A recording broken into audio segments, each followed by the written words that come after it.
Bem-vindos a mais uma conversa nossa sobre as fontes que estudamos. Hoje, olha, vamos mergulhar num tema fascinante, de sexo e destino. A vida após a morte. Sim. E não como um fim, né? Exato. Nada de descanso eterno logo de cara. É que a jornada espiritual, na verdade, intensifica-se. Isso. A responsabilidade continua, a consciência tá ali bem presente. Não é um paraíso automático nem um castigo do nada. É um confronto, né? Com a própria consciência, com as consequências do que a gente fez. Pois é, o texto coloca a vida na Terra e a vida espiritual como duas faces da mesma moeda, o anverso e o reverso, tipo assim. Uma única jornada de evolução. E, assim como aqui, lá também tem desafios, tem aprendizado. E a necessidade de crescer, de mudar. A reencarnação entra aí como uma ferramenta-chave, né, para essa transformação. Sim, e a fonte traz uma história pessoal para ilustrar tudo isso de um jeito bem vivo. É verdade. E essa história ajuda a entender um ponto crucial. A gente leva daqui os tais ingredientes espirituais. Ingredientes. Como assim? As tendências, os vícios, as virtudes, tudo que a gente cultivou aqui, né? O texto até usa uma analogia forte com insetos. Assim, eu lembro. Alguns espíritos ficam presos como tales parasitas. Exato. Presos em obsessões, dependendo dos outros, porque não desenvolveram luz própria. Quer dizer, não agiram no bem. E outros ascendem como falenas de prodigiosa beleza. E isso, aqueles que cultivaram mais desapego, amor, esses irradiam a própria luz e seguem mais rápido. Mas claro, tem todo um espectro entre esses dois extremos. Imagino. E a fonte fala daquela desilusão de quem chega esperando o céu teológico, né? Pois é, muita gente espera algo pronto e dá de cara com a realidade da própria consciência.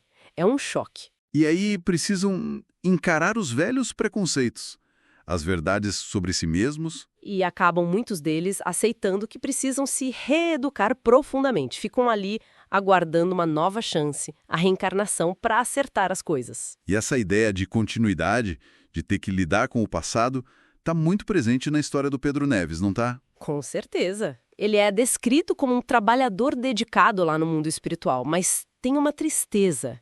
Uma tristeza que não combina muito com a posição dele. Por quê? O que explica essa tristeza? Bem, a causa está nas ligações da Terra que não foram resolvidas. O trabalho espiritual dele não o livrou das dores e das responsabilidades da família que ele deixou. Entendo. É um lembrete de que os laços, os problemas de relacionamento, eles continuam, né? Mesmo do outro lado. Exatamente. A tristeza dele é um sintoma disso, dessa complexidade que a morte não apaga. Vamos aos detalhes. Depois que o Pedro morreu, a esposa dele, a Enedina... Casou de novo, né? Isso. E o novo marido, aparentemente ambicioso, materialista, afastou ela da espiritualidade que ela tinha com o Pedro. E ela acabou caindo em vícios, é isso? Sim, que ela desencarnou sofrendo muito e continuou num estado de viciação mental e espiritual lá no além. Que forte. E os filhos? Os rapazes, Jorge e Ernesto, seguiram um caminho parecido. Foram seduzidos pela riqueza do padrasto. Riqueza que, pelo visto, corrompeu eles. E pior, o padrasto chegou a plantar dúvidas sobre a paternidade do Pedro, afastando os filhos da memória do pai. Nossa, dá pra ver como as escolhas aqui ecoam lá, né? A viciação da Enedina não é castigo, é a continuação do estado dela. E a alienação dos filhos. A persistência dos conflitos, não some tudo com a morte. Não some. São os tais ingredientes espirituais moldando a realidade deles. A riqueza do padrasto, no fim, não teve valor espiritual real, né? Mas tinha filha, a Beatriz. Ela se manteve fiel ao pai, aos valores dele. Sim, mas a situação dela também é delicada. Pois é. No momento da narrativa, ela está na Terra, nos últimos dias, com um câncer avançado. E aí que tá o dilema do Pedro? Exato. Ele precisa ir amparar a filha, mas isso significa o quê? Reencontrar toda aquela dinâmica familiar dolorosa. A irreflexão e o descaramento dos outros, como diz o texto, e ele se sente... Inapto, desambientado. Ele se sente assim para essa tarefa. E esse sentimento de inaptidão é muito interessante. Depois de décadas focado em outras coisas no mundo espiritual, ele se sente meio despreparado para lidar com aquelas emoções específicas da última vida. Não quer dizer que ele regrediu, né? Não, de forma alguma. Mas mostra que a evolução não é linear, não apaga o passado. As relações, as responsabilidades afetivas, elas continuam chamando a gente. E exigem coragem, humildade. E, às vezes, revisitar dores antigas para poder curar, né? Tanto na gente quanto nos outros. O crescimento passa por essa reharmonização constante com o nosso passado. Então, para a gente resumir as ideias principais que a gente viu aqui em Sexo e Destino, a morte é uma transição, não um fim. Isso.